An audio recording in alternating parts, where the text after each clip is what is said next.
నాన్నకి వందనాలు. అందరి ప్రైజ్ లార్డ్. ఈరోజు బైబిల్ గ్రంథం నుంచి దేవుని వాగ్దానం చదువుకుందామండి.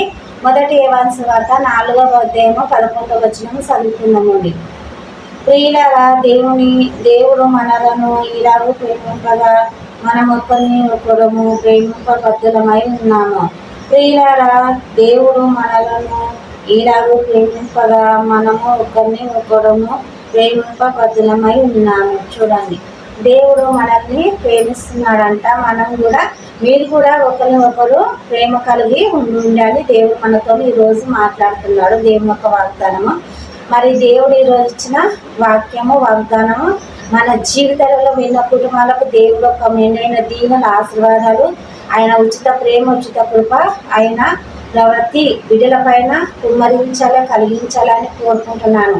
వాళ్ళు రాకపోకలందు దేవుని యొక్క కాపుదలము, దేవుని యొక్క దీవెన, వాళ్ళ పనులలో వాళ్ళకి మంచి ఆయుష్, మంచి ఆరోగ్యం ఇవ్వాలని, ప్రతివి వాళ్ళ జీవితాలను నెరవేర్చాలని దేవుని యొక్క మెండైన ప్రేమ ప్రతి వారిలో ఉండాలని కోరుకుంటున్నాను.